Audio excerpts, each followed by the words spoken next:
Mom and Dad Head, and first and foremost, I love you guys. I know it's not you guys that are making these decisions, and I have nothing but kindness and love for you guys, but what the fuck? I don't even know if all can be said in one voicemail. I love you all, and The Walking Dead is a huge part of my life, and will always be, but fucking why? Do not plan on getting out of bed for the rest of the day. We'll see about tomorrow. I am shook by the explosion of news that happened. I can't believe it. I've been watching this show since I was like 8 years old, and it's crazy. I can't wait for Carol and Daryl to finally be together in their own show. Oh my goodness. Ah! I think that's horrible news. Sad, too. We like The Walking Dead. But anyways, thank you for all the entertainment you've provided and given us through the years, and we'll miss y'all.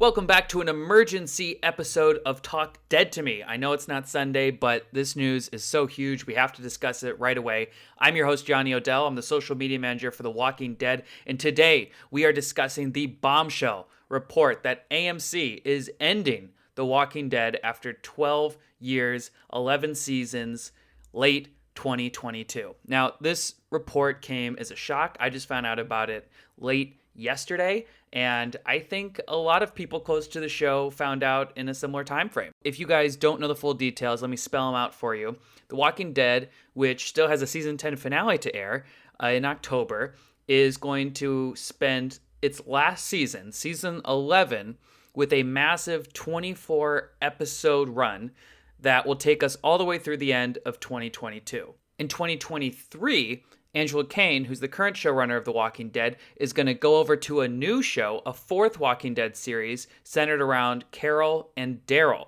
This is the little piece of hope that people are clinging on to today as they reel from this insane news that The Walking Dead is ending. So AMC told us to hold this news until 8:30 this morning, Pacific time. So I wake up around 7 because I'm nervous about, oversleeping through it. And I look at my personal Twitter, and it is flooded with notifications from fans who are freaking out because IGN, for some reason, accident or intentional, tweeted out that The Walking Dead was ending and that the Daryl and Carol show was a go.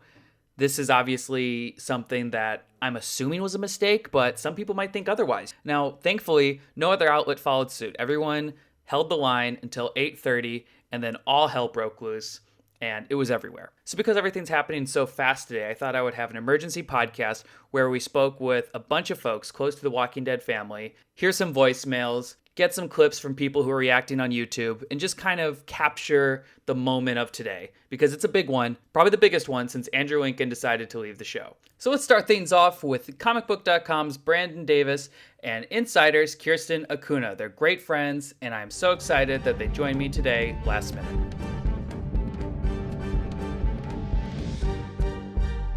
All right, we have Brandon Davis and Kirsten Acuna here. I can't wait to hear your thoughts on today's news. Kirsten, let's start with you. Yeah, I mean, not totally surprised because we kind of knew where the story was going. And at some point, the show was either going to have to just go off on its own, or, I mean, there's just not that much story left to tell if you're following the comics. So, I mean, I saw it going maybe till season 12. There was some reports and rumors about that. So to hear, I mean, I think I was more shocked that we heard the news. I had heard it yesterday, and I thought that we were maybe going to hear it at Comic-Con. And I think that the other thing that really stood out to me, there were two other things that stood out. The fact that we were getting 24 episodes for this finale or for this final season, when you usually have 16 episodes in a season. And then the fact that I was wondering, what happens with Angela? Because they brought her on to run the show after season 8, and they kind of gave her the worst case scenario of is this show going to even survive without Rick Grimes, without Andrew Lincoln, and without Chandler Riggs? And she came against all odds. She turned around and said hell yeah, the show can continue without, Rick Grimes, and actually turned around and made it really good. So for me, I was just what's going to happen with Angela? And then when we found out she was going to be running a spin-off show around Carol and Daryl, I was oh, okay. Well, that's interesting. Yeah, I was equally shocked. Brandon, how did you take the news when you first heard it? I wasn't really that surprised. Like, it's just kind of like, this makes sense. It's like, we've been kind of trained to think we're never going to hear this about The Walking Dead, and it has almost become a running joke that like this show is never going to end at this point. But it is, like, and the realistic thing is that it is, and it's getting very expensive to make. And I mean, a lot of people still watch it, but it's not, what it was. No show can maintain that sort of buzz forever. So it just kind of makes sense. Like, I mean, the comic book abruptly ended. Kirkman surprised AMC with that, and everybody. And I think maybe this is just AMC doing the same thing. But also, I think maybe they notified some of us because they know we would have found out too. Like, right. As they're notifying the cast, they have to tell everybody before this news comes out. They have to tell all the cast members. They have to tell all the crew and everybody who's supposed to be working on it. So one way or another, this was going to make it to like me or Kirsten or whoever else, the other media outlets and people who are very ingrained with this show and have come to know the cast and the publicists and everybody who works on it. So I'm not really surprised. I mean, it's like, it's weird, like, as a fan and for us who this has been such like a part of our both personal life as fans and a professional life for us as well. It's become so ingrained in our daily life that to think like, all right, we're not going to have this anymore. It's kind of, that is a weird feeling to kind of get used to, but it just makes sense. Like, it's like, I'm glad that there's an end goal because it's still 2 years away and we finally know that we can work towards an end game. Like, we can work towards an ultimate conclusion in whatever way they're actually going to conclude it. Because obviously some things are going to be left for there to be more story told. Right. Well, I want to go off of Brandon real quick because I was glad that at least it's until the end of 22 or late 2022, right? Because I was like, oh, you get so used to routine of being a part of that show, like every spring from February to April, and then every October to the end of November, like that's your life, right? And now all of a sudden I was like, oh, is that changing? Like, is next year the last year that we're going to be doing that? But I mean, it's nice to have that little buffer, I guess, there until the end of 2022. Yeah. Now you guys have both worked on, covering other shows and films. Is this normal, the way that they've kind of branched, like they've released this news? Because it seems kind of like what BD was saying is that, they just kind of sprung it on us, kind of like Robert did with them. So is this abnormal?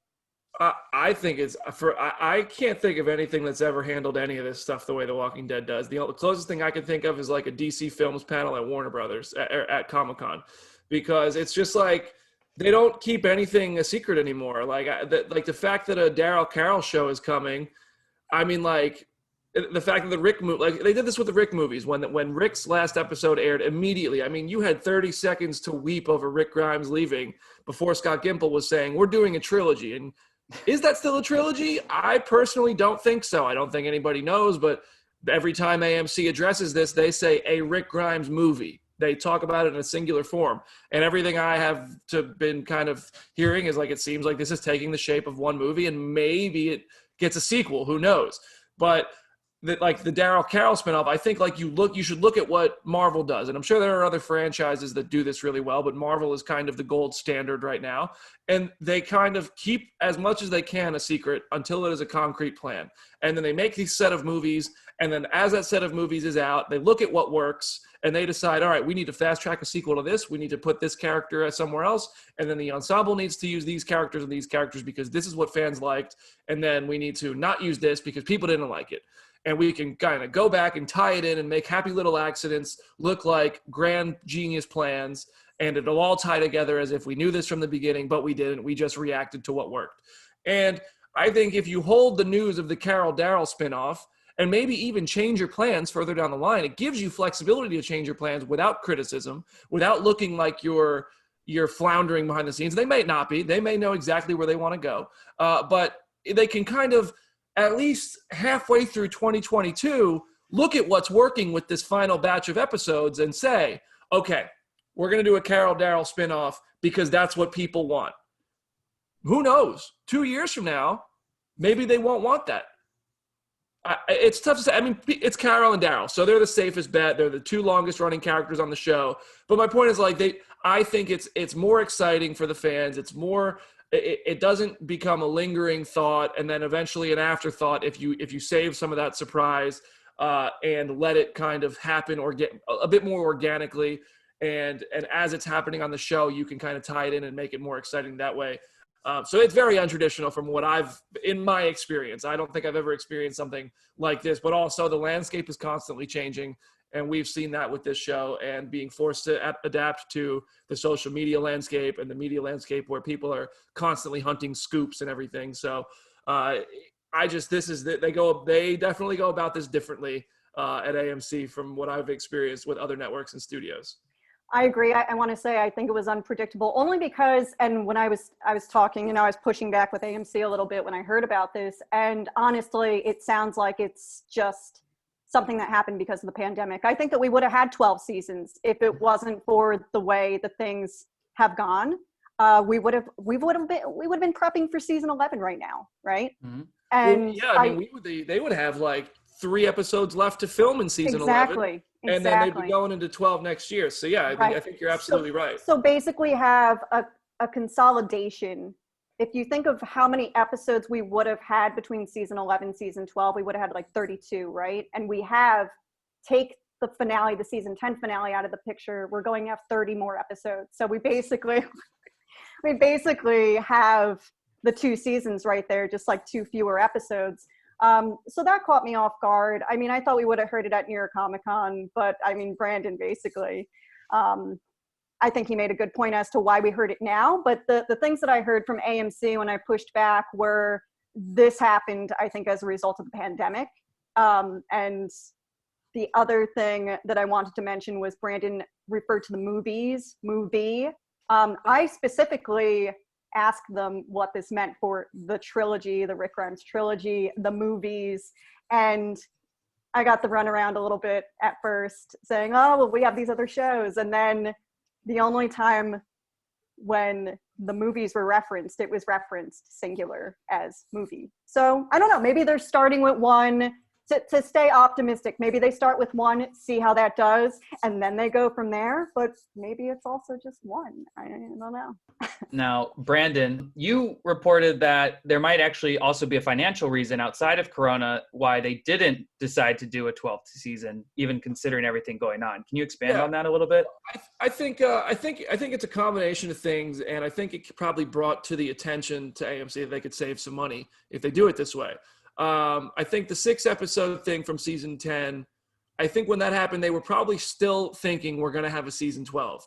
But then I think it has since shifted and become a more financially wise decision from AMC's perspective to just let it end at season 11, because as far as I know, there are some actors and some of the major cast members, and I'm sure there are more, that have contracts which expire after season 11. So if you want to try to get, and this part, I'm going to say this is hypothetical, but let's use like Norman or Jeffrey as an example, or Melissa or Lauren, the biggest names on the show. I mean, you could throw Kari and Ross. It doesn't matter. Some of the biggest names on the show. Say any one of their contracts are running out after season 11.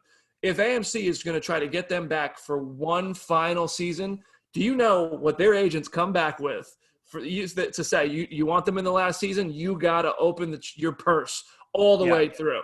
And and I think the actors are it's fair to them to ask for that kind of money. They are the draw of the show at this point. The few that we have left that we remain attached to, and it's in there. This is what happens after you're on a show for this many years, and they try to get more out of you. Then your contract expires. That's what you bring to the table when you've been doing your job and get it, and the fans have become attached to you.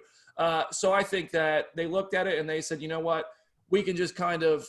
And I don't know this, but I think that what happened was they probably looked at it and said, if we expand this 8 episodes, we can say, listen, we'll either pay you your episode rate for these episodes that you're already on here for. The series regular probably just get a 50% extension, or maybe a little bit more than that. I imagine this is uncharted territories. I don't speak agent, but I'm sure there was something in there. And then ultimately it saved them money to do 8 more episodes under the same contracts, extending the same contract slightly versus doing entirely new contracts for a new season. And that's just all very on brand from what we've seen in previous dealings with actors on this show. Yeah, it's wild that the final Game of Thrones season, which was rushed, was only 6 episodes. And this is going to be a whole season and a half worth of 24 episodes. I wonder if there's going to be like 3 or like, I guess 2 mid-season finales, or I'm not sure how that'll work. Yeah, I've been wondering, because this was one of the first things I was playing around with, right? Are they splitting it in half, doing 12 and 12, or are they going to do 8, 8, and 8? Because if they're going to late 2022, let's say, so we know that they're supposed to be going into production for these 6 bonus season 10 episodes in the fall, right? And they want those to air early next year. So then that gives you something already for the spring. So then after that, you would think that they would be doing October 2021 for the start of season 11. And then do you break that apart? I'm just thinking of like Breaking Bad, the final season of Breaking Bad, the final season of Mad Men. What did AMC do? They split them in half so that you had 8 episodes. I think 8, 8, and 8 makes sense. At first, my first reaction was like, oh, they're probably going to do 12 and 12. But then it just makes more sense to do 3 8-episode chunks. And also, you have Fear the Walking Dead and you have Walking Dead World Beyond, which is going to have to fit into here. And I'm sure Walking Dead World Beyond being 2 seasons long is going to be in some way. Like, that's a choice that has to be connected to the end of The Walking Dead or the movies or both. And Fear the Walking Dead, I think season 7 might be as far as that goes, because I know there are some contracts there that are going to expire because, I mean, you can even just look at general television. You don't have to really have insider info to put this together, but you can realize most contracts for TV shows like this are 7 years. And if you're going to get like Alicia and Coleman, who have been there for 7 years after that, it's going to be tough. They're going to want a lot of money. And it's like, I mean, the show isn't growing right now. So I can't imagine they're going to want to dig too deep into the wallet to expand that show. And I don't think you can have that show without Alicia or Coleman. So I think 2022 is really going to be the end of the kind of the Walking Dead era as we've known it, and really the start of something completely different. Because obviously they're not letting this die. They're going to keep. I think Tales of the Walking Dead sounds tremendously interesting. I really think there's huge potential with that, and the Daryl Carol show could be awesome. But I think this is when the era that we've come to know from 2010 is really going to, it's like the Infinity Saga coming to an end, and then we go into the next phase. This is phase 2 or phase 3. Phase 2? I don't know. But I think that it's really like this is going to kind of be the end of an era in a big way, and we will start to see it shift into all new stuff and more spin-offs, maybe with familiar faces, maybe with brand new characters. But this era of the series and franchise, I think, is really coming to an end. Yeah, remember that we learned this morning about like 2 new spin-offs, but then if you were reading the fine print kind of closely, it said, oh, and there are other ideas also that we're mulling about in the Walking Dead universe. And I'm like, okay, we're going to have 50 Walking Dead shows at some point. It's amazing that they can milk it as much as they can. I hope it's not beating a dead horse. I wonder what the interest will be like in 2 years or 3 years when the Daryl and Carol show comes out. I don't know. What kind of reactions have you guys seen on your personal Twitter feeds today? Well, the Donnie shippers aren't happy. No. No. That's for sure. And I don't know, the Carol camp is pretty thrilled. And a lot of people are just kind of like, it's almost like a why. So until you can explain why, it's going to be hard to get people to buy in, I think. But there's definitely excitement because there are people who have been at this for more than 10 years. We've been watching this for 10 years. People are attached to both Daryl and Carol and also Norman and Melissa. So I understand why Donnie shippers are frustrated. It's gonna take an interesting bit of they got some explaining to do on why Daryl and Carol jet out of the Commonwealth or whatever happens, and if they do it alone, why'd that happen? But I mean that's just one of the things we have to wait and see. Like I feel like it's almost too soon to pass judgment. Well, let me throw something else in here. Do it. Are we even sure that this is a sequel to The Walking Dead? Because this is actually something I pushed back with AMC about, and I was like, what's the timeline for the spinoff? And they were just like, we don't know yet. And I was like, do you? Like, it's probably going to take place after. Like, but I'm just saying for the sake of, what I heard, like, they're just like, we don't know. And I was like, I wouldn't be surprised if they genuinely don't know. They might not. They might just know we have these two actors locked in. They're excited. Right. I think Variety got a vague quote from Melissa saying, well, it's an interesting relationship, so we'll see. And, they're always very detailed, Melissa. I just don't understand where can it go? Is this ride with Norm through the apocalypse? I think it is. And they meet people along the way, and there's probably fear cameos, and they'll probably just tie everything together. In my ideal world, they'll end it like the comic where they figure, the Commonwealth thing happens. They'll have like a big character die and take Rick's big shocking death. Obviously, we know that's not Daryl now. So they'll have to figure out who else that would be. For the love of God, please let Aaron fill the Rick role. I think it might. I mean, he already looks like him. I was thinking that too. I think Ross is one of the most underused characters on this show, and I just think let him have his due. Let his character die so that Ross doesn't spend the rest of his life getting asked in every future event that he's at, are you going to play Aaron again? Like, give him the closure, like Ben Affleck Batman, like Obi-Wan. Like, look at Ewan McGregor forever. He was asked, are you going to play Obi-Wan again? And now he has to play Obi-Wan again. If you just let Ross finish this, let him get a huge role in these final moments, because I think he's a great actor. I think Aaron is a very interesting character. Pay him his due and make us love him, and then kill him. And it'll rip our hearts out. Daryl has a soft spot for Aaron. That's true because Aaron welcomed him into Alexandria. I think that's a great way to do it. But yeah, I think so I didn't mean to interrupt you. No, you're fine. That is a great way to do it because something has to send Daryl out of town. You wrap up with Gracie. Yeah. Sorry, you wrap up with Gracie as Carl. Yeah. I'd love to see. So Aaron gets the Rick death. It's shocking, and he's built himself up to be a leader. They fast forward 20 years like they did in the comic, and we see Judith taking the Carl role, and she's a woman now, and she has a son who she names Carl or Rick. What? Played by Daisy Ridley. Right, yeah, exactly, yeah. Sure. That'd be because that makes sense, because she played young Rey in Force Awakens. So then we do the 20-year time jump. Everyone lives happily ever after. They do the corny, and that's the story of The Walking Dead, closed book. And maybe the Daryl and Carol stuff, maybe we see them for a glimpse, like in that finale, and they're much older. And then maybe the show takes place within that timeline, similar to what the Negan Live story is, where it takes place in between the time jump. So ideally, that's how I would design it. My question on that is, how do you do the time jump?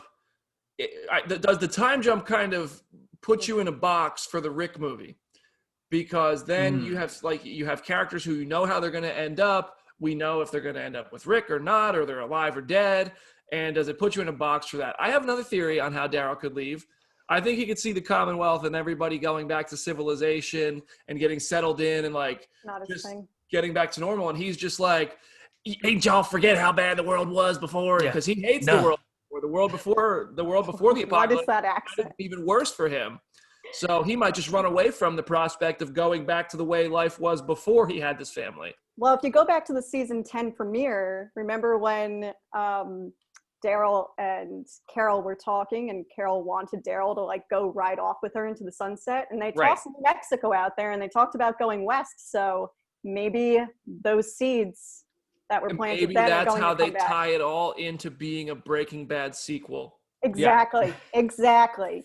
Well, the blue meth obviously starts the apocalypse. We know that. Yeah.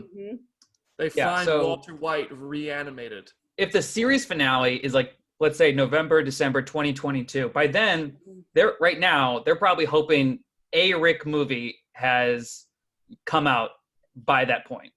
I don't think so. You don't think so? No chance. You don't think they can start production in 2021 and get this out fall 2022? I think it's in production in 2022 and it comes out summer 2023. I don't think anyone cares at that point. I think you have to put it up on VOD or something. I mean, that you will have asked the VOD. I don't think they would do it VOD. You can't New Mutants it. Well, if anybody's going to put it VOD, it's Universal, because they have burned all their bridges with all the movie theater chains during this by releasing every movie. No, they figured their stuff out with AMC. Yeah, I'm exaggerating a bit, but I think Universal certainly has become fond of the VOD release. But it's just, I think 2022 is when it goes into production. I mean, or while the final season is airing, maybe at the end of 2021. But I'd genuinely be surprised if we got a movie before the show ends. I think 2023 is really when we'll probably see it. I would love it to be sooner than that because I'm with you. I think people will be more interested if it comes sooner. But at the same time, maybe they're like, get one more fix of Walking Dead after it's over. And I think that's why they're doing World Beyond for 2 seasons, so it can lead right up into the movie. So if there's this awkward year or 2-year delay in between the end of that and the beginning of the movie, then, you know, like I said, they announced it last summer in 2019. So if you don't release it till 2023, I mean, yeah, it's the new Mutants, basically. You're just twiddling your thumbs. You're like, what's going on here? I mean, I think it's the perfect setup to, you want to end the show, and then you use the very end of the show to basically market the movie, right? But honestly, if I'm being realistic, like summer 2023 seems like the earliest. I think that would make sense. Maybe even Valentine's Day 2023, because that's typically when a back half of a season would come out. What better movie to watch than Rick Grimes and the Apocalypse while holding the hand of your loved one in a theater, if theaters are a thing by then. If you get a Rashone reunion, a perfect Valentine's play. I have so many more questions about the movies than answers, and that annoys me more than anything. I just wish there was a little bit more transparency. And I think a lot of people are getting frustrated with that. The fact that you can come out with all of this news today and you don't say anything about the one thing all of your fans are still looking forward to, it's very frustrating. Nobody asked for a Carol Daryl show right now. Everybody wants to know a timetable, literally anything. Throw a crumb at us that isn't, well, you know, the movie's going to do things that we've never seen before. The movie's going to go to places we've never seen before. Rick Grimes is going to be back. It's going to be a movie. I can't say more than that, but I will say nothing. So it's just, we hear that it's like Scott Gimple is forced to say the same thing over and over again. And at the same time, he doesn't really say much at all. And I'm sure that's because things are changing behind the scenes. You don't want to say one thing that might not hold up to be true, but just give us something, because you will make the fans way happier if you just give something other than we're tweaking the script. We don't know it's coming. Like, just say something. I was just going to say, I think the most that we heard was like Kirkman talking during his little San Diego Comic-Con panel, just saying like, yeah, I'm involved. I've been talking to Andrew Lincoln all the time. He's also involved in the process. And I was like, okay, anything else? Yeah. And they were just like, you know, as soon as like all this is over, then we can get back into it. And I was like, when will it all be over?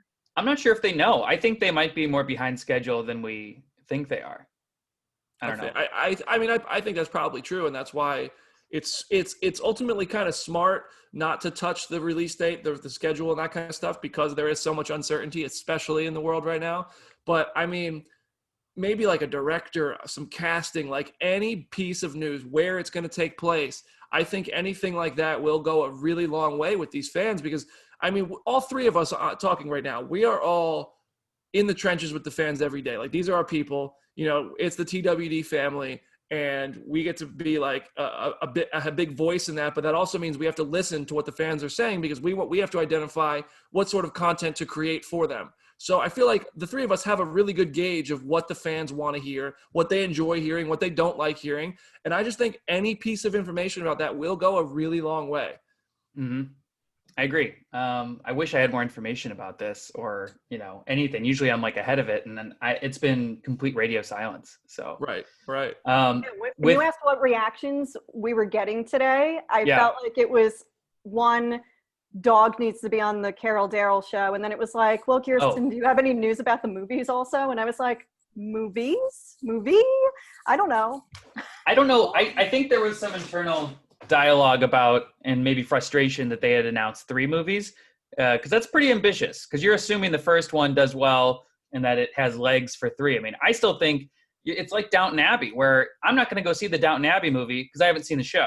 And even if they tailor it to people who aren't as familiar with the show, you're still probably not going to watch it. So Walking Dead, it's such a niche audience, and it keeps getting more niche year by year, where fans keep dropping off.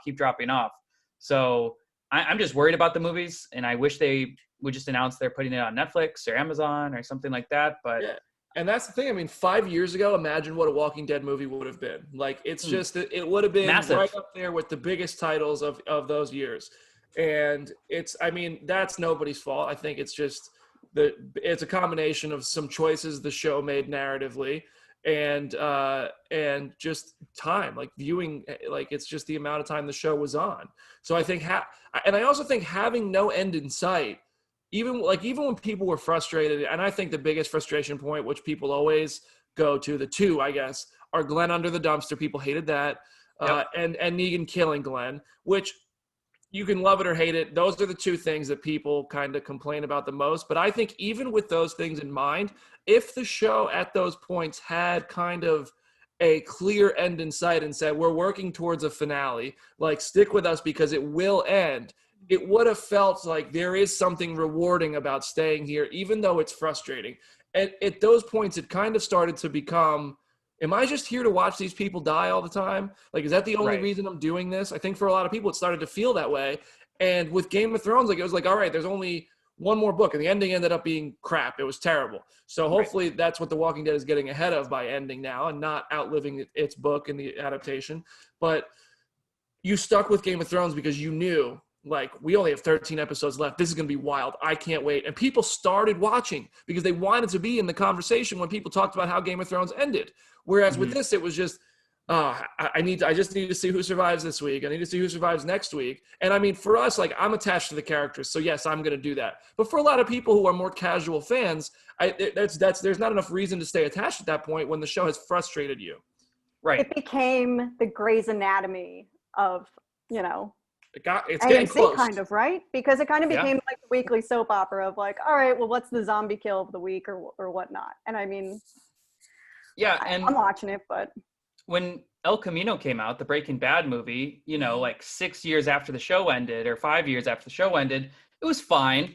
But you're like, okay, I'm kind of over this. And even though the Rick movies might come out when there's still Walking Dead content on TV, I still think it, like you said, this would have done amazing 5 years ago, but I'm just worried that it'll kind of fizzle out. Or I almost genuinely believe that if you just ended Walking Dead and you gave it a 5-year gap and there was no Walking Dead content and you rebooted the whole thing as a movie, it might do better. For sure.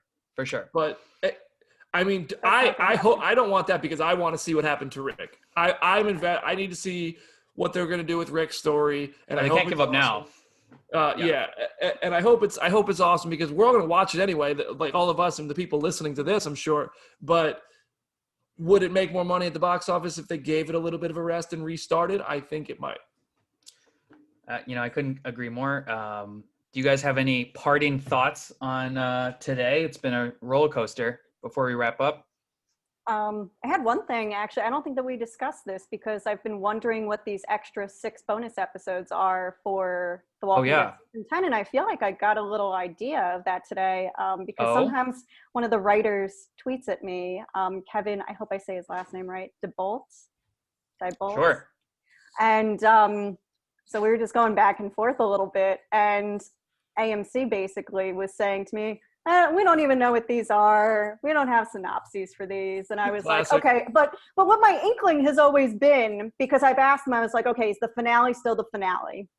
And they were like, yeah, it's still the finale. And then there's just like these other kind of standalone things that we have. So that got the wheels in my head turning. And I was like, what if these just are standalone episodes that take place in the middle of like the rest of season 10, like around other characters from their perspectives. And basically what Kevin had said to me was that they are, oh gosh, I don't want to get the terminology wrong. I know that I sent it to Brandon. Yeah, I saw this exchange. In between, what did he call it? In-betweeners or something? No, that's not the right term. Hold on. I want to make sure that I get it right because I don't want to say it incorrectly now. There's too many Walking Dead tweets. But he basically made it sound as if these are going to be episodes that take place within season 10. In between quills. Thank you. All right. In between quills. Great. Well, we're learning new words today. Connie was gone. Connie and Magna were gone for a while. There are periods where we didn't know what the Whispers were up to. Carol was out there enacting her plan. There's a lot of Negan stuff with the Whisperers. So we'll see. I've heard that it could come out early 2021, which would mean that they've either started production or they're going to really soon and just try to do it as fast as they can. We'll see. I just want to. My parting words are. I think this has been an amazing ride, and like it's not over. We literally have 2 more years of this. I know it's like showing up to the funeral 2 years early. Like we're going to be in this for a while. Yeah, exactly. And I'm excited to do this with everybody for 2 more years, and I'm sure we'll be doing more after that. But I just want I think I can't thank you, Johnny, and everybody on both who work at Skybound, who work at work with the show, and the fans, everybody who has trusted people like us and given us the opportunity to take our fandom for this and make it a part of our professional life. That has been the best experience. The Walking Dead is my first love at working at comicbook.com, and it really I've learned so much from working with this show and covering the show, and from I've learned from the fans. And it's this has been the most the best privilege ever. So even though we're doing this for 2 years, it almost feels like today feels like some sort of goodbye, even though it's not at all. But I did want to say that because it's been so much fun, and especially you, Johnny. You've been awesome to work with. You guys have too.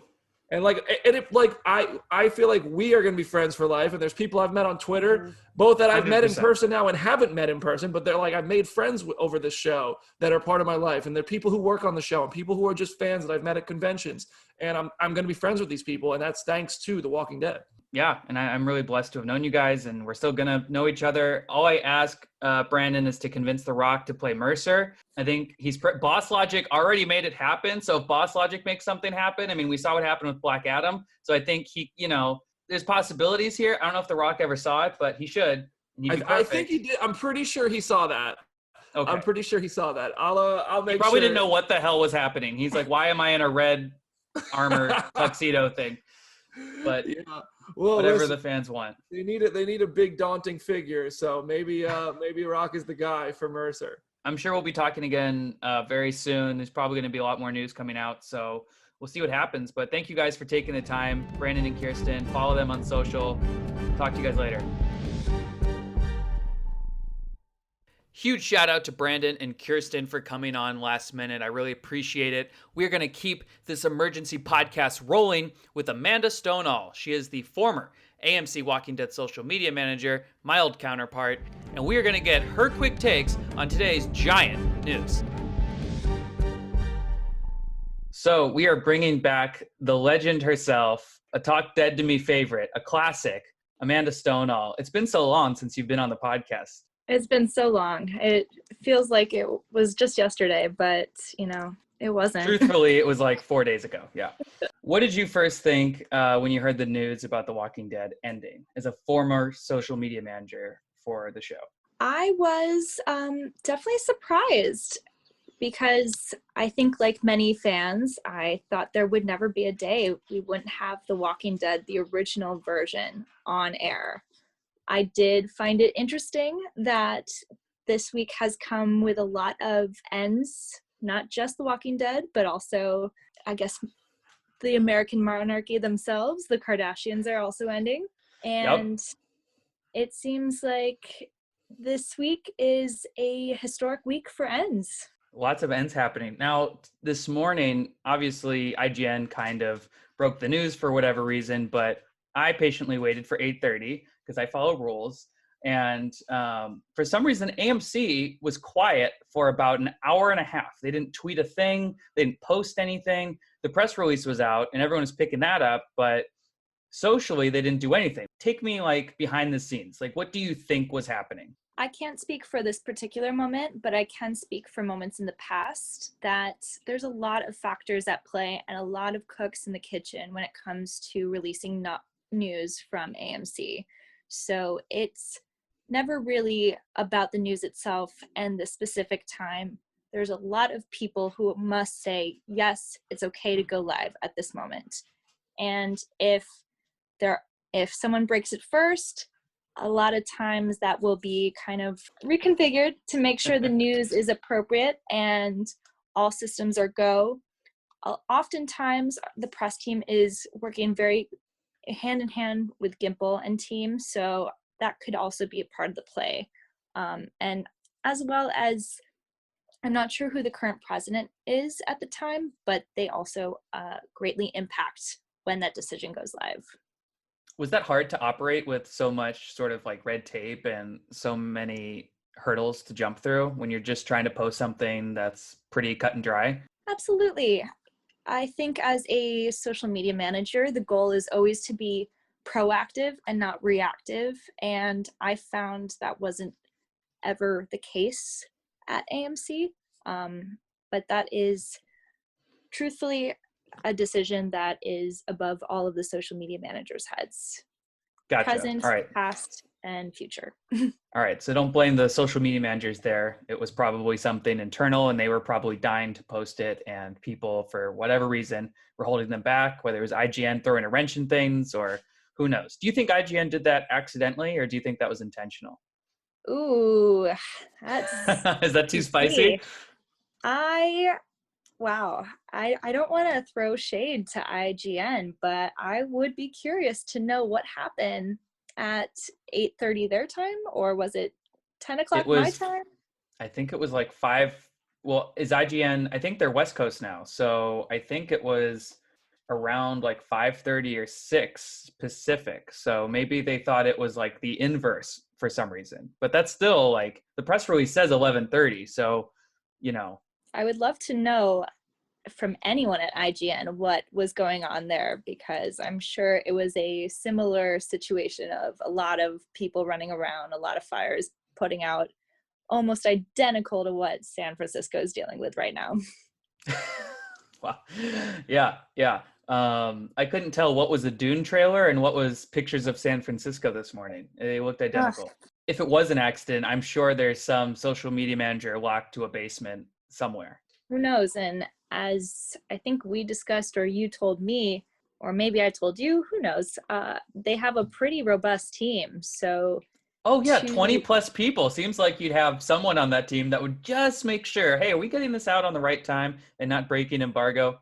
Yeah, in my history, when there is a specific time that things have to go out, it's not really proper to go out ahead of time.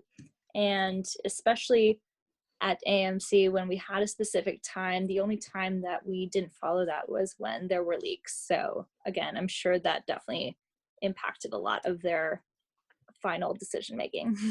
Gotcha. Are you happy or sad that you missed out on this like bombshell news? I think it's nice to be on the other side and witness it as a fan. Yeah, I don't blame you. It's been pretty much hell. I joked and tweeted out that I'm going to set up a Patreon so someone can buy me a drink after today. And someone actually Venmo'd me $10. They found me on Venmo and Venmo'd me $10. And they're like, enjoy one on us. And I was like, oh my God, this is the best fan base of all time. That's so sweet. I can't believe they found you. That's beautiful.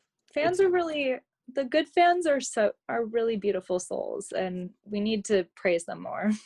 Yeah. Now, speaking of fans, do you think, so this show wraps up in 2022, which seems like, you know, eons in the future. And we have a Daryl Carol show coming up in 2023. Do you think fans are still going to be as engaged 2 or 3 years from now? The hardcore fans, absolutely. And I don't know what percentage of those fans, I couldn't quantify that number, but there are definitely a hardcore fan base that will be invested in whatever exists in the Walking Dead fan base and community, whatever that looks like. So as a Walking Dead fan and former social media manager, do you think you'll be watching the final season along with the Daryl Carol show to come? I think I will tune in and check it out. I'm curious to see what happens. I don't know if I'll be an active viewer in season or if I will be a lapsed Netflix viewer or what my viewage will look like. But, you know, I've spent so much time with the show. It seems kind of criminal to not finish it out. I agree. You have to go down with the ship with us. That's my opinion on it. All right. Before I let you go, any Dashlane plugs you want to give us? Your current company? Oh, sure. Dashlane is a free and premium password management service. Follow Dashlane at Dashlane on Facebook, Twitter, and Instagram. But you could easily share the Walking Dead account passwords to your future intern without compromising. There it is. That's how I'm going to use it. All right, great. Well, Amanda, thank you so much for giving us your insight on this historic day What do we think Daryl and Carol's show is going to be called? Well, they're probably going to keep The Walking Dead in the title. So I'm going to go safe and say Walking Dead, a Daryl and Carol story. That's long, and the abbrev is not going to be super sexy. Okay. So we're workshopping this. I would just call it Carol, Caryl, and then do like colon a Walking Dead story. Walking Dead, a redneck journey of friendship. Amanda, thank you so much. And you know what? You just enjoy the rest of your week. Thank you. I'm going to go take care of my grandmother and make some dinner. Aw, that's so nice. Okay. Yeah.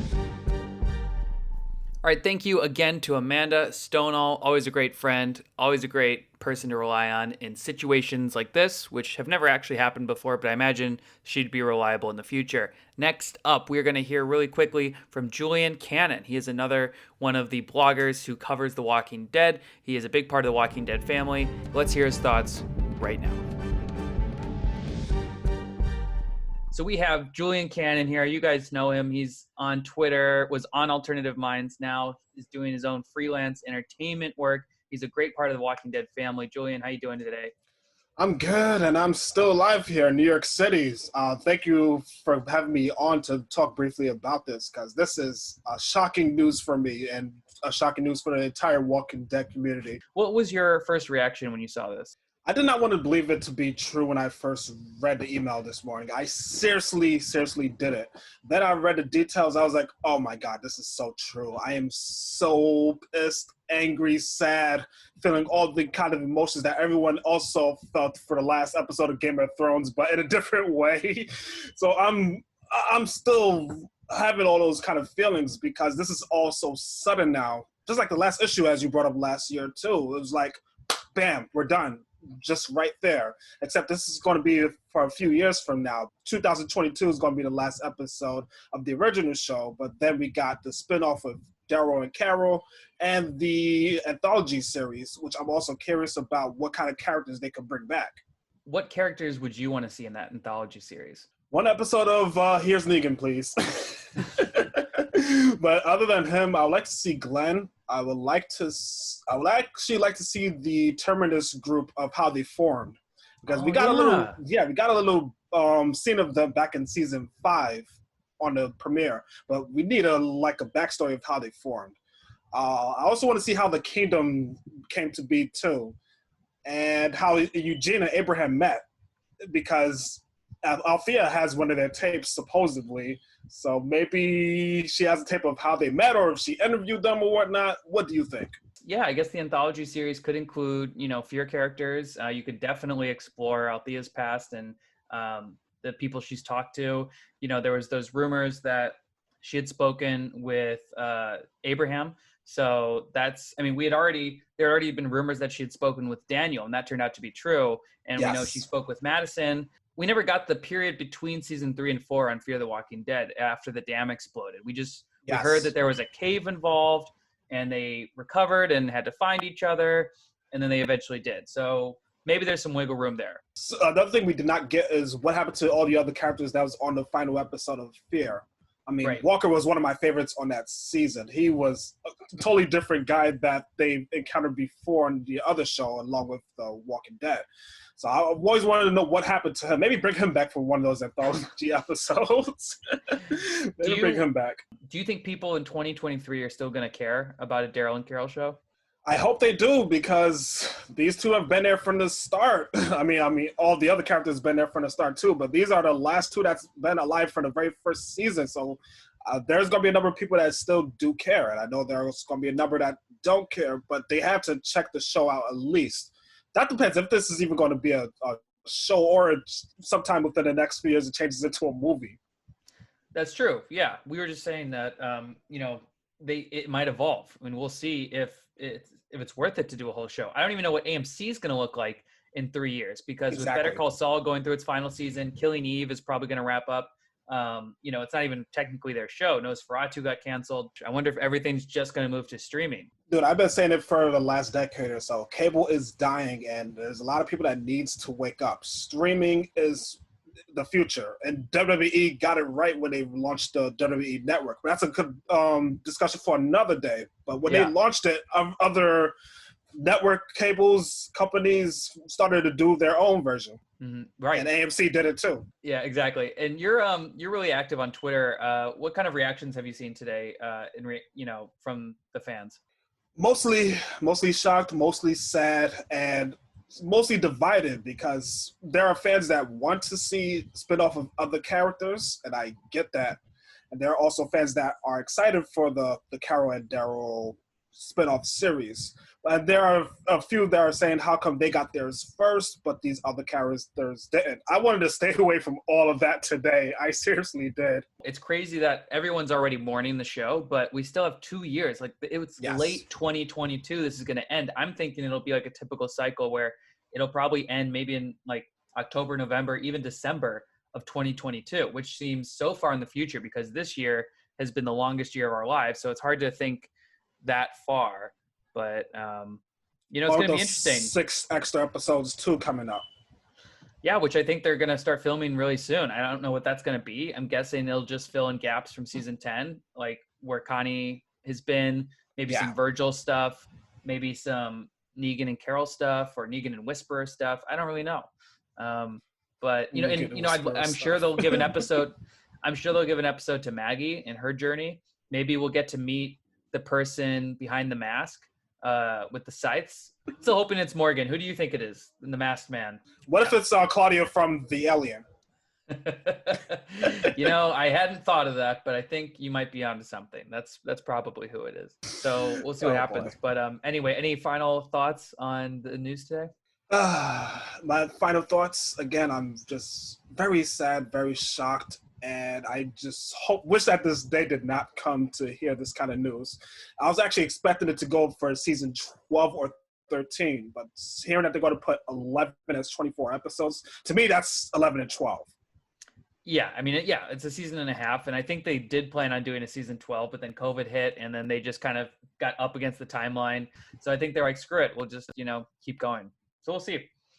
Anyway, Julian, tell the fine people where they can find you on Twitter. You can find me on Twitter at JulianXCaliber, which was my first Xbox gamer tag. That's the reason why I chose that name. Had that name ever since, never changed it. Gotcha. You can also look up my articles on Alternative Minds and also on the Nocturnal. Alternative Minds, I do mostly The Walking Dead, Game of Thrones, and comic books and movies. The Nocturnal, I do mostly on the entertainment side that I usually don't cover, but I do mostly interviews. Gotcha. Awesome. Well, thank you so much for taking the time today. I know it was really last minute, but this is a totally fine with me. I wanted to come on the podcast for a long time. I know, man. I'm glad we can finally have you. So I hope you have a good rest of your day and week. I'm sure we'll be talking soon. Yes. Peace. All right. Peace out, dude. All right. Thanks so much to Julian for coming on. We are going to wrap this emergency podcast up with the 2 OGs that made this thing possible. I'm talking Woody Tondorf. I'm talking Alexandra August. Without further ado, let's hear from them right now. All right, and our next guests this week, you know them and love them from the old podcasting days of yesteryear, Woody Tondorf and Alexandra August. Guys, welcome back to Talk Dead to Me. How you doing?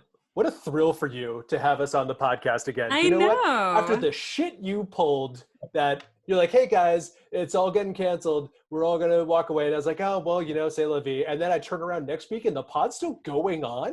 Yeah. Without us. I'm still wishing Nate a happy birthday. We're just keeping this thing going. You're a wishing monster. Nate happy birthday doesn't mean anything unless it comes from all three of us. Yeah. Okay, well, we'll make sure to do that at the end. All right, so what are your instant reactions? The end of the show, the beginning of a new series. How you feeling? Woody, start us off. Appropriate. I do have a funny anecdote on it though. When I saw the news broke, I was like, oh man, The Walking Dead's ending after season 11. And my wife said, finally. And I was like, what? Have you seen a frame of this show? She's like, no, it just seems like it's gone on for a long time. I'm like, okay, wow. A lot of the responses that I saw on social media. This will make it will go on one season longer than Stargate SG-1. Which will potentially make it like the longest running continuous sci-fi show. Doctor Who has been going on for a bajillion years, but it's not continuous. I guess you could say Supernatural is a sci-fi show, so that's like 16 years. Yeah. But yeah, all things end. We all will die. And so things go. I was a big fan of Carrie Payton's clear Star Trek shout out when he tweeted "all good things," and it like made my heart cry a little bit. Is that what that was? I just thought it was the beginning of the phrase "all good things must come to an end." It's interesting. It's interesting that you say that because the highly regarded series finale of Star Trek: The Next Generation was also titled "All Good Things" in reference to all good things must come to an end. Alexandra, how do you feel about the end of the Walking Dead show? I mean, ultimately, I'm bummed. I like this show a whole lot, and I like the era of The Walking Dead. I like the world of The Walking Dead, and so the end of this series, given the amount of impact it's had on pop culture, the amount of impact it's had specifically on genre culture, like it's gonna be like we've lost. Granted, it's just losing Game of Thrones and The Walking Dead kind of in one fell swoop leaves a massive gap in Friday programming at Hall H. But like in all seriousness, it's bittersweet because like I said, there's just this show has had such a massive influence on culture, and it's always kind of sad when stuff like that is like, okay, our story is done now. But the fact that that sadness is ameliorated by the fact that this is not going to happen for another whole 2 years from now. We're basically getting about 2.5 seasons of content between now and 2022 and like 18 spinoffs. So enjoy Walking Dead, your new Star Trek existence. I mean, it's kind of like showing up to a funeral 2 years early. I mean, it is a little weird right now. Everyone's like, wow, what a run. Well, see you later, Walking Dead. I'm like, wait a minute. We still have like 30 episodes of the show left. No, it's done. It's over. It's done. Let's play a game that I didn't plan ahead of time called What Would We Call the Daryl and Carol Show? R.I.P. Connie. Oh, how dare you? How dare Look, I'm not excited for it to happen, but do we see a future that has Connie and Daryl in it together? No, it's not Daryl, Carol, and Connie, which would be actually it has a certain ring to it. Daryl, Carol, Connie, and Dog. DCCD would just be a fun show. It actually brings me to a sub point, a minor version of Shipwatch. Woody, how is the USS Donnie faring right now? It is holed beneath the waterline. It's not dead. Because I said on Twitter today, I was like, this is devastating news for the USS Donnie. And then some people were responding that like, oh, well, the ship could still go on. I don't think anybody thought that like Connie is going to like make it through all the way to the final credits. Look, all I want is for just one nice smooch between these two very lovely characters with Dog between them to be like, yes, this is good. And then things can go on. Daryl and Carol was always going to be the adventure that we all wanted to see. And also just to go back to your question, I would call it DC Universe. So, I mean, does it exist anymore? Well played. I'm just saying there's an opening for it. It's going to be fun. The two of them going through having adventures, but Connie is 100% dead. It's just a question of when. I just hope that we get like a little bit of like nice romance before that happens, and then we can all move on. I don't really ship a whole lot on The Walking Dead because it just seems like a singular path to sadness. Like, fair enough. So a way to really upset yourself about a TV show is hope two characters on a show that kills everyone get together. But yeah, I'm curious. I would kind of watch the shit out of a like solely platonic Carol Daryl show because I think their relationship is so interesting and fun and unpredictable without the aspect of sex in it. But now I also feel like the fact that they're getting put on their own show together with, presumably that, with other people, but they are going to be the locus anchors of that show. This is either like the biggest reward for Carol shippers or going to be the biggest tease. Yeah. Well, let me ask you this. Do you think that this show will take place after the end of the main series, or do you think it will happen during like that 7-year gap period that we saw after Rick leaves? There's no stakes in that. I don't think so. I think this is going to see him go to Santa Fe, like cue Santa Fe. Yeah, from the this is soundtrack. definitely I think they're going to go to New Mexico. This is definitely post final season. Like no one would care because we already know how that like Carol had to come in. We know that she like visited him occasionally, like in the woods when he was like in exile, but that's about it. There's no story there. they didn't even mention any adventures. I think this is fully them being like, we're going to New Mexico. We have friendship bracelets and a motorcycle and a dog. Let's put that pooch in a backpack and go. I think that's what it is. I'd like to see season. Yeah. Well, how is she going to carry a dog on a motorcycle? I guess you could put him in like a sidecar, obviously. Okay. Yeah, with like the goggles and a little scarf. Come on, that is whimsical. How do you even have a driver's license, Johnny? So Daryl in a sidecar, dog driving the motorcycle, and then Carol behind him. Yes, I think this I will watch. I really would like to see the Walking Dead comic ending. How they did it as the show ending, where we do a massive time jump, and then we see Judith as like a woman, and she has a kid who she probably named Carl or Rick or something, and she's reading them the story of The Walking Dead, the end. And then like maybe in that time jump, that's where the Daryl Carol show exists. I don't know. I mean, I cannot recall exactly how this worked out, but I think like Melissa McBride and Norman Reedus, I think, signed like pretty hefty extensions to their contract to keep going with the show, or at least like got a big pay bump. So I wonder if that's probably like an extension of the deal that they signed. So like this show will go on for however long.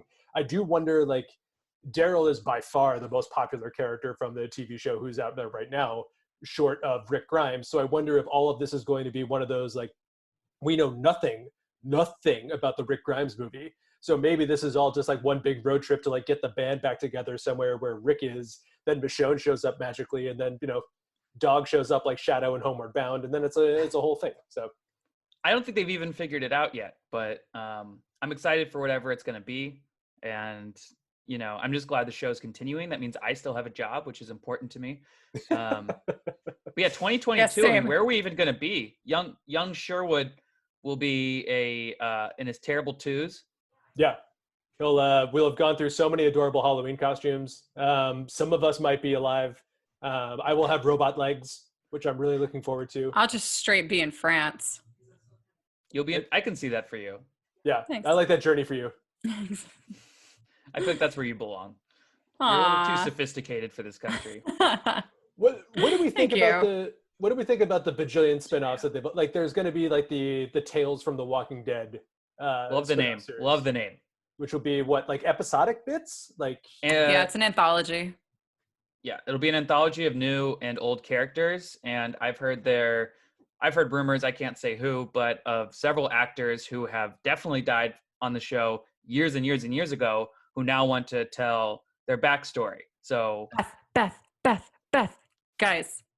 I feel like we know Beth's backstory. She grew up on the farm and then got taken to the prison and then got shot in the head in a hospital. But maybe it was her twin sister that got shot in the head. You stop that right now, because there are actual people out there who think that Beth is a twin and that she's really out there and the twin was killed in the hospital. It's so many levels of stupid all piled into one. This is why I want Beth to get one of these episodes, just to get these people. And please have her like have a twin who like died at birth or something, just to mess with people. she shows up on The World Beyond. You're just like, oh my god, but she's called like Death. I don't know. That's a great job, Woody. That's a good one. World Bethond. I don't know. We're not on our game right now. It's been a while. Yeah, the muscles are. I'm rusty with this podcast game. It's okay. It's the dad guys, thing. come on now. The mind starts, focusing on other things and deteriorates, and Yeah. it's just Woody, it's because really we're sad in what the he's Eastern going time through. zone. What? It's also that. Because we're close to the wrong ocean. Oh yeah, no, I've got a very distracting view out my window of very nice boats. So that's nice. Yeah. So that's good. You What do can't see it. This is an audio format, but just fucking imagine it, I guess. So it looks like the 6 episodes are going to air sometime in like the early part of 2021. The 6 episodes tacked on to the end of season 10, basically to distract people during COVID until they can actually film season 11. So what do you want those 6 episodes to look like? More alpha, please. Alpha? Samantha Morton just murdered it last season. I want more of her. And got murdered. Pun 100% intended. Yeah. It would be fun to see like the formation of the Whisperer Creed and how like Alpha and Beta like put a bunch of their like folks together and like just basically like see that like that the nucleus of that group become a thing would definitely be cool. Look, if we don't see one full-length episode that is entirely about Dog. I do not know what the fuck we're doing here. Like, it is a golden opportunity. Everybody wants it. He's the most popular character. Give us a Dog episode or GTFO. What about a Thelma and Louise style, like Negan, Daryl episode? Oh, I love it. I love it. Tell me a little bit more. Okay, great. So, you know, Brad Pitt. Who's the Brad Pitt? So as they're probably going to Commonwealth or something. Ooh, who's the Brad Pitt? I don't know. It's a great question. Dog, I guess. So as people are preparing to go to Commonwealth, which is the inevitable next chapter in The Walking Dead, I'm not breaking news here. That's just where they have to go. They, you know, they're on their way there, and you know, the motorcycle breaks down, and so they're forced to hole up in, you know, a JCPenney, or it used to be a JCPenney. And you know, they still are not on good terms, but after surviving a few things and saving each other from a few JCPenney ex-employees, they end up bonding, and they find, you know, the car of the old JCPenney manager, and they use it to drive to Commonwealth. So that's what I have so far. Yeah. Full send. I think I love it. What I would like to see, another one, we do see in the comics, because of course we're going to Commonwealth. When they go to the Commonwealth, they treat Rick and like the envoys to like, see, we have football. And I just finished a rewatch of Friday Night Lights, which is delightful. And I would love to see like a Friday Night Lights type, like semi-drama set in the football team of the Commonwealth. Like, but with the cast from Friday Night Lights. But of course, Kyle Chandler is, Chandler, Connie Britton. Yeah. Make this movie happen. Yeah. But they're also Eric and Tammy Taylor. Like, they're not different characters. Like, they are their Friday Night Lights characters. They have survived. Well, slightly differently for copyright reasons, but yeah. The Tim Riggins is like the other coach. Landry is somehow around because like you can't make anything now and not put Jesse Clemens in it. And we can have Michael B. Jordan come in for a cameo. Who doesn't love that? Yeah. I mean, great. Guys, I've never seen Friday Night Lights. Wow. Well, you should. I only saw it a few years ago, but you should correct it. It is fantastic. It is excellent. I will when you watch Battlestar. Okay. I just finished The Wire. Can I say that since we've last talked? I started and finished the entirety of The Wire. It has been watched by me. I can't believe that we are colleagues and friends, because we keep telling you all you have to do is watch 4 seasons of Battlestar Galactica, but you're like, nope, I'll go through the infinite slog of The Wire. Granted, it's a brilliant television show, but fuck you, Johnny. Fair enough. You don't deserve Battlestar Galactica. You don't deserve it. Yeah, you know what? At this point, never see it. Yeah, just don't. No, you know, I forbid you. Yeah, don't even do it. We're better. We're not allowed. We don't want to belong to a club that would have you as a member, Johnny. Yep. Thanks, guys. That's really nice. How do you think Nate is taking all this news? Oh, Nate's high out of his fucking mind. He has no idea what this is going on. Taking it in stride. Yeah. Nate is open and receptive. Nate's doing Nate fine. does have more than one bong, for sure. Yeah. What do you think Nate has named one of his 8 bongs? Felix. Excellent. Magic Nate Ball. Even better. Nate of the Furious. The Hateful Nate. The Hateful Nate, yeah. The Nate King. The Nate you give. Better Nate than never. I think we've got it. Yeah, that's it. I think this is our new show. If you had to pick one other character outside of Dog to give a spin-off show to, who would you do? I would like to see Ezekiel as the zookeeper guy, deciding to like take Shiva with him, and then like, but also seeing him as like, it's almost like Barry, where like you see him with his community theater group, where like, hey, you're pretty good at Shakespeare, but like you're never really gonna make it, and then he like takes us into like, he finds some like LARPers, and then like starts to really like get it going. I'd just like to see the formation of the kingdom with Ezekiel. Makes a deal to get like a tiger, and they're like, do you see Zeke has like a tiger? And he's like, greetings everyone, and it's like, oh, Zeke, we're not in character right now. And he's just like, it is me, your king. I am here with my tiger, Shiva. And they're like, Jesus fucking Christ. I would love to see a single episode about how Ezekiel created the kingdom and the way they lived. Like, because that honestly, like, that really spoke to home. I'm sure like that spoke to home for a lot of people. It resonated with a lot of people who watch The Walking Dead, because it is basically a geek's fucking apocalypse fantasy. Yeah. Like, apocalypse happened, you figure out a way to LARP with a tiger. And it really, I remember I loved his character when we first met him, in part because it was ridiculous and it brought some much needed whimsy to Carol's life and my own, but also the fact that it was so sweet and so earnest to do what he did, and he managed to like really just cheer people up and make the kingdom a happy, livable place in a way that we'd never really seen demonstrated on the show before, in a really earnest, sweet, pure, just entertaining way. And he was of such service to the people that he led. He's like kind of one of the shining examples of humanity on The Walking Dead for me personally.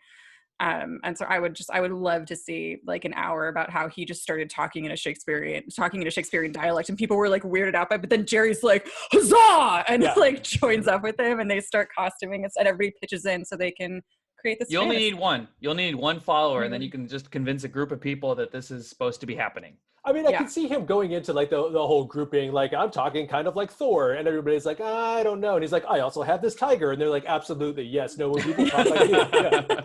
But anything to like get Sweet Jerry back into the mix, like, yes, full send, please give it to me. Yeah. What about you, Johnny? I want to get the backstory on the guy who left baby Huey in that theater right before shit hit the fan. And just like, what was his mindset? Because obviously this is like 2010, you know, they're showing Fast and Furious. They have modern movies. I like, what kind of theater is this? Is this one of those like old Nickelodeon theaters, you know, where they just play old movies? Did someone leave it there? Was it just like an after hours theater janitor who watches it when everyone's gone home at night? Like, what's this? How did that end up there? Yeah, that's excellent. I would love to see that explained. Before we wrap, do you guys have any final thoughts on these bombshells that were dropped this week? How lucky are we to get 11 seasons of The Walking Dead? And what a win for like genre television to have this like fantastic prestige drama type thing that like also happened to be genre television that like made its mark in the culture. Everybody loved it for a few seasons, and then people stuck with it.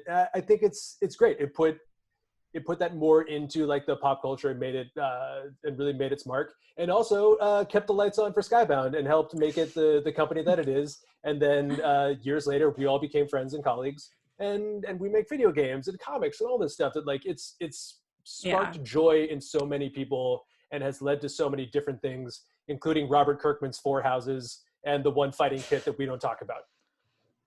Yeah, I'm surprised you even mentioned it. You're gonna the definitely one get an fighting email. pit. The one. Wait, what do you mean the one? Anything's a fighting pit if you want it to be. Alexandra, any final thoughts? I will. Yeah, actually. Again, I try not to be super emotionally attached too much to any character in The Walking Dead, because boy howdy, is that painful most of the time. And Carol, though, has always snuck into my heart because I have always found myself drawn to strong women in sci-fi. What do you know? I'm a huge Catherine Janeway stan. I was over the moon for Laura Roslin in Battlestar Galactica. This is something that's been just over and over throughout my life. Those are the characters I've gravitated towards. And I think it is absolutely fucking amazing that Carol has gone from the subjugated abuse victim that we saw in season 1 to a legit Amazon warrior priestess that could maybe kick Daryl's ass most of the time.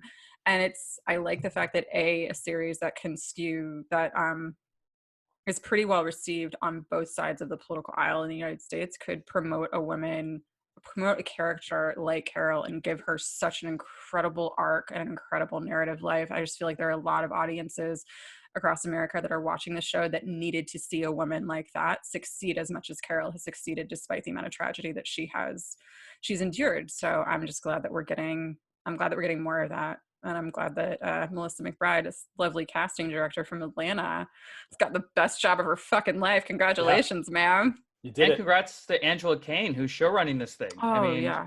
Going from story editor all the way to showrunner. What a story. What a life. Well said.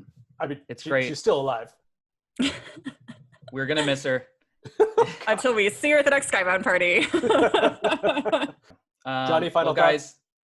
You know, I have a lot of thoughts. I'm glad that they are not doing the Game of Thrones route where after they run out of source material, they're like, well, I guess we're just going to start making things up, and people are going to start burning each other, and rocks are going to fall on main characters. And, you know, people are going to turn evil in the span of half an episode. So I'm glad that that didn't happen. The extended season, are we going to have like two, like are we going to have third, like what would that be? A third mid-season finale? Like third season finale? Like well, I don't know how you'd say that, but either way, however they break up the season, it's going to be a lot of Walking Dead coming at you. I'm excited for it. It means I still have a job, so I'm excited. And I trust Angela Kane, as we all should. I mean, Me she too. is, really turning The Walking Dead around into an amazing show. It was amazing before, but she really breathed new life into it. So excited to see what she does with this. I'm really excited to see what she does, like, on her own from the beginning.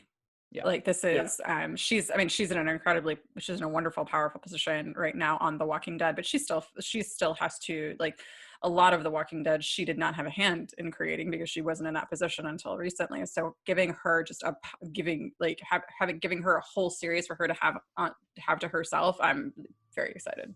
Yes. And also just want to say I miss you guys every week. And, I stand in the shadow of giants, and I'm just, trying to do this podcast as well as I can alone, but you guys are very missed. It's lonely to do these intros and outros without you, but I've been trying to, steer the ship as well as I can.